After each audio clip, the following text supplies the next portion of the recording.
Bon, une petite vidéo très rapide parce que je viens de penser à ce concept-là. Je suis en train de parler avec mon frère. Confronté à la réalité. Bon, euh, beaucoup de fois dans la vie, on a des idées. On a des idées, on pense à je ne sais quelle idée de projet, de business, de projet personnel, d'aspiration à faire des choses, peu importe.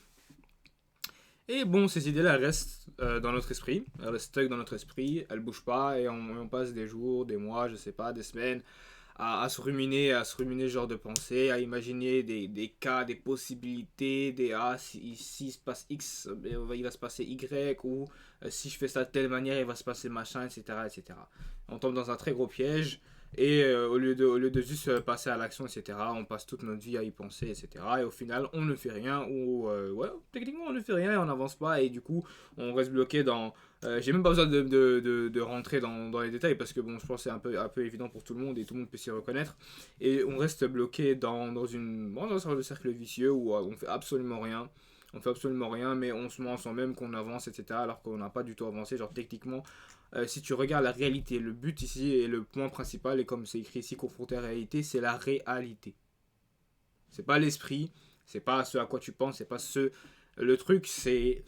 Ce n'est pas ce n'est pas la manière dont tu voudrais que le monde soit, c'est comment il est concrètement.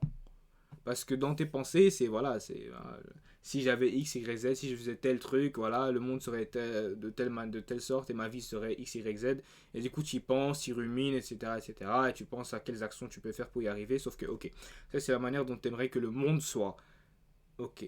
Revenons à la réalité. La confrontation à la réalité, elle est tellement violente. Et c'est pour ça qu'on l'esquive.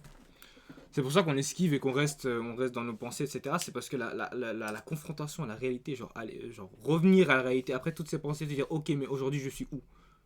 Si tu penses business et que tu reviens, tu dis ok, aujourd'hui je suis broke. Si tu penses, bah, si tu penses maigrir par exemple, parce que tu te trouves, tu te plais pas, tu te regardes, oh, aujourd'hui je suis gros, tu te trouves trop mince, t'aimerais grossir, t'aimerais prendre du muscle, ah aujourd'hui je suis skinny. Enfin bref, Euh, ça dépend des gens.